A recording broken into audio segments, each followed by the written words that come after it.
നാടകത്തെ പറ്റി പറയുമ്പോൾ എനിക്കൊക്കെ അറിയുന്ന ടീച്ചർ എന്ന് പറയുന്നത് ഒരുപാട് നാടകത്തെ സ്നേഹിക്കുന്ന, ഇപ്പോഴും നാടകത്തെ ഇപ്പം എനിക്ക് ടീച്ചറോട് സംസാരിക്കുമ്പോൾ മുന്നിലിരിക്കുമ്പോൾ എനിക്ക് കാണുന്നുണ്ട്. നാടകത്തെ പറ്റി പറയുമ്പോൾ ടീച്ചറുടെ കണ്ണിൽ തന്നെ ഒരു വലിയൊരു തിളക്കം കാണുന്നുണ്ട്.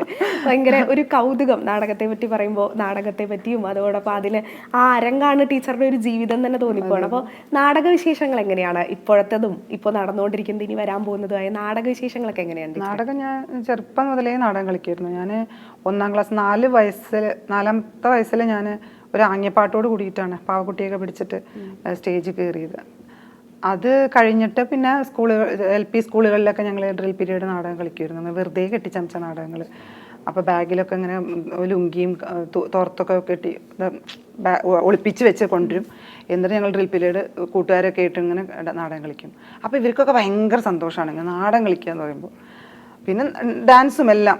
അന്നൊക്കെ എന്ന് പറഞ്ഞിട്ടുണ്ടെങ്കിൽ ലൈബ്രറിയുടെ കീഴിൽ വാർഡുകളുണ്ടായിരുന്നു. അത് തമ്മിൽ മത്സരം. അപ്പോൾ കുട്ടിയാണ് 4, 5, 6 പഠിക്കുന്ന കാലമാണ്. അപ്പോൾ അമ്മ പറയും, നീ ഓരോ ഇത് സെറ്റ് ചെയ്യ്. എനിക്ക് അന്നൊന്നും ഡാൻസ് മാഷന്മാരോ ഒന്നും പരിശീലകരാരുമില്ല. അപ്പം നമ്മൾ തന്നെ ചെയ്യുക എല്ലാം. പാട്ടൊക്കെ സംഘടിപ്പിക്കും, കുറച്ച് പേരെ പാട്ട് പാടാൻ നിർത്തും, ഞങ്ങൾ ഒപ്പന കളിക്കും, തിരുവാതിരക്കളി കളിക്കും, ഗ്രൂപ്പ് ഡാൻസ്, അങ്ങനെ എല്ലാം അങ്ങനെ. അപ്പോൾ ഇവിടുത്തെ ഈ വാർഡിലത്തെ മത്സരം സെറ്റ് ചെയ്യൽ കഴിഞ്ഞിട്ടുണ്ടെങ്കിൽ മോളെ നീ 5-ാം വാർഡിലൊന്ന് പറയാം അമ്മ, അവിടെ നിന്ന് ആൾക്കുട്ടികൾ വിളിച്ചുകൊണ്ടിരിക്കുന്നുണ്ട്. അപ്പോൾ അവിടെ പോയിട്ട് കുറച്ച് പഠിപ്പിക്കുക. അപ്പോൾ അന്ന് തന്നെ എന്താ വെച്ചാൽ രക്ഷിതാക്കളുടെ ഇവരുടെയൊക്കെ എൻ്റെ കൂട്ടുകാരുടെ മനസ്സിൽ ബീന ഞങ്ങൾക്ക് ഡാൻസ് ടീച്ചറാണ്, കുട്ടിയാണ്, അവരുടെ ഒപ്പമുള്ള കുട്ടിയാണ്. അപ്പോൾ ഇപ്പോഴും അവർ പറയുക, ഇതൊക്കെ കിട്ടിയപ്പോൾ എന്നോ കിട്ടണ്ടായിരുന്നു ബീന, ഞങ്ങളുടെയൊക്കെ മനസ്സിൽ നീയല്ലേ ഞങ്ങളുടെ ഡാൻസ് ടീച്ചർ. അപ്പോൾ അവരുടെ ഒരു നന്ദിയോടുള്ളൊരു സ്മരണ ഉണ്ടല്ലോ, എന്നോടുള്ള ഒരു ഇഷ്ടം.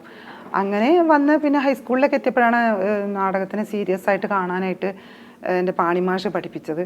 പിന്നെ +2 പ്രീ ഡിഗ്രി പട്ടാമ്പി സംസ്കൃത കോളേജിൽ തിയേറ്റർ സജീവമായി നിൽക്കുന്ന കാലത്താണ് ഞാൻ ചെന്നത്. Ganga sir, Geetha teacher, Sara teacher, Chitra teacher, അങ്ങനെയുള്ള അവരുടെ കീഴിൽ ഞങ്ങൾ ഒരു സംസ്കൃത നാടകം ചെയ്തു. പ്ലാറ്റിനം ജൂബിലിക്ക് കർണഭാരം ഭാസൻ്റെ.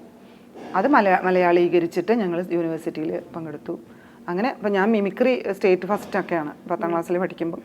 അപ്പോൾ എല്ലാത്തിനെയും ഒരുപാട് ഇഷ്ടമാണ്. പിന്നെ അഭിനയം കുറച്ചും കൂടി ആയിട്ട് അങ്ങനെ പോകണം. പിന്നെ കല്യാണം കഴിഞ്ഞതിന് ശേഷമാണ് അമേച്ചർ നാടകരംഗത്ത് കലാപാഠശാല ആറങ്ങോട്ടുകര ശ്രീജേടി നാരായണേട്ടൻ്റെ സംഘത്തിൽ ഞാൻ പിന്നെ കുറേ നാടകവേദി കൂടെ കുറേ നാടകങ്ങൾ ചെയ്തിട്ടുണ്ട് മറ്റുള്ള സംഘങ്ങളുമായിട്ട് സഹകരിച്ചിട്ട്. ഇപ്പോൾ ഞാൻ 2 കൊല്ലമായിട്ട് ആഗ്രഹിച്ചുകൊണ്ടിരുന്നതായിരുന്നു ഒരു ഏകപാത്ര നാടകം ചെയ്യണമെന്ന്. അപ്പോൾ ഞാൻ പഠിപ്പിച്ചുകൊണ്ടിരിക്കുന്ന മലയാളം ടെക്സ്റ്റിൽ ഒരു കഥ കിട്ടി എനിക്ക്, മാധവിക്കുട്ടിയുടെ വേനലിൻ്റെ ഒഴിവ് എന്ന് പറഞ്ഞിട്ട്. അപ്പോൾ എനിക്ക് തോന്നി ഇതിലെ ഈ മുത്തശ്ശിയുടെ കഥാപാത്രത്തിനെ എനിക്കൊന്ന് ചിത്രീകരിക്കാൻ ശ്രമിക്കുകയാണെങ്കിലോ. അങ്ങനെ ഞാൻ നാരായണേട്ടനെയും ശ്രീജേനെയും കണ്ടു. അവർ അത് ഇപ്പോൾ സെറ്റാക്കി. ഞാനൊരു 10-12 വേദി കളിച്ച് കഴിഞ്ഞു ഇപ്പോൾ. അപ്പോൾ നാടകത്തിലൂടെ ഞാനിങ്ങനെ അറിയാതെ സിനിമയിലേക്ക് വന്നു. ഈ സിനിമയുടെ ഒരു അവാർഡ് കാരണം ഒരുപാട് വേദികൾ മുന്നേ കിട്ടുന്നുണ്ടെങ്കിലും ഈ ഒരു സിനിമയുടെ പേരിൽ കുറേ വേദികൾ വരുന്നു. അപ്പം ഞാൻ സന്തോഷത്തോടു കൂടി തന്നെ സ്വീകരിക്കേണ്ട. കുറേ എൻ്റെ എത്തണില്ല, എന്നാലും നാടകം കളിക്കുക എന്ന് പറയുമ്പോൾ ഭയങ്കര ത്രില്ലാണ്.